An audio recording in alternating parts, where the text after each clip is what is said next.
अंधकार का श्राप। भागदौड़ी अंधेरे का अंत।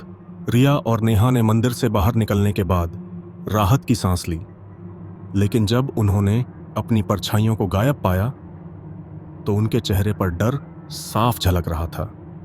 गांव में लौटकर उन्होंने गांव वालों को पूरी घटना बताई। गांव के बुजुर्गों ने कहा, यह अंधकार के देवता का श्राप है। जो मंदिर के नियम तोड़ेगा उसकी आत्मा अंधकार का हिस्सा बन जाएगी। लेकिन रिया को यकीन था कि इसके पीछे कोई गहरा रहस्य छुपा है। उसने मंदिर के खंडहरों और वहां मिले पुराने ग्रंथों के बारे में पढ़ाई शुरू की। एक दिन उसे एक गुप्त किताब मिली जिसमें लिखा था, अंधकार का देवता वास्तव में एक आत्मा है जिसे सैकड़ों साल पहले एक तांत्रिक ने कैद कर दिया था। उसे मुक्त करने के लिए मंदिर के नीचे छुपे रत्न को नष्ट करना होगा। नेहा और रिया ने फैसला किया कि वे उस रत्न को नष्ट करेंगी ताकि श्राप का अंत हो सके।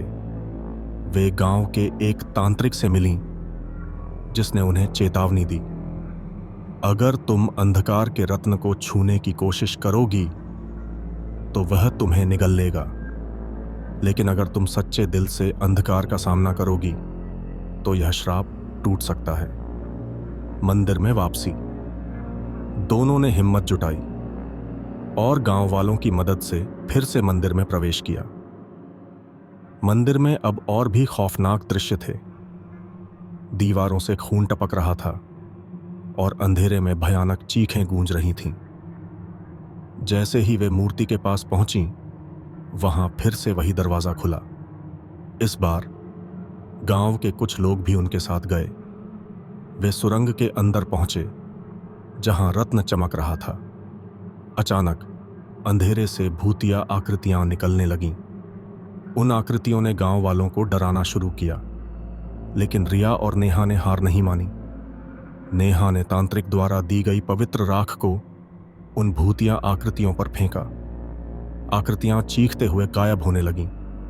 रिया ने रत्न के पास पहुंचकर मंत्र पढ़ा जो किताब में लिखा था। जैसे ही मंत्र पूरा हुआ, रत्न फूट गया और एक तेज रोशनी पूरे मंदिर में फैल गई।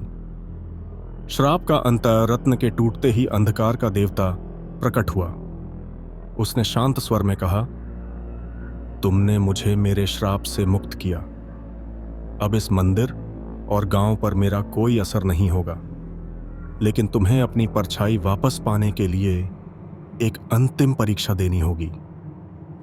अंतिम परीक्षा का सामना। अंधकार के देवता ने अपनी गूंजती आवाज में कहा, तुमने मुझे मुक्त कर दिया है, लेकिन अपनी परछाई वापस पाने के लिए तुम्हें अपनी सबसे गहरी डरावनी यादों का सामना करना होगा। अगर तुमने हार मानी तो तुम हमेशा के लिए अंधकार का हिस्सा बन जाओगी। रिया और नेहा को अचानक अलग अलग कमरों में खींच लिया गया। रिया के सामने उसकी बचपन की सबसे खौफनाक याद आ गई। वह जंगल में खो गई थी और उसके चारों ओर भेड़ियों की डरावनी आंखें चमक रही थीं। भेड़िए उसकी ओर बढ़ रहे थे, लेकिन रिया ने डर से उबरकर एक जलती हुई लकड़ी उठाई और उन्हें पीछे हटने पर मजबूर कर दिया। नेहा के सामने वह रात जीवित हो गई जब उसने एक खौफनाक सड़क दुर्घटना देखी थी। उसने देखा कि अंधेरे में खून से सना हुआ एक चेहरा उसकी ओर बढ़ रहा है, लेकिन नेहा ने हिम्मत दिखाते हुए जोर से कहा, तुम बस एक डर हो, हकीकत नहीं। यह कहते ही वह चेहरा धुएं में बदलकर गायब हो गया।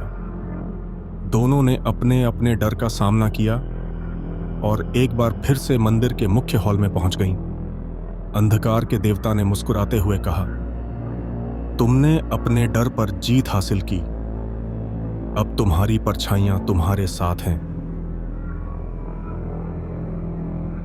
जैसे ही यह कहा, उनके पैरों के नीचे से एक चमकती हुई रोशनी निकली और उनकी परछाइयां वापस लौट आईं। कमरे का अंधेरा गायब हो गया और सब कुछ शांत हो गया। यह अंतिम परीक्षा उनके साहस और विश्वास की जीत थी। गांव में शांतिवा मंदिर में श्राप समाप्त होने के बाद गांव वाले राहत की सांस लेने लगे। रिया और नेहा गांव की नायिका बन गईं।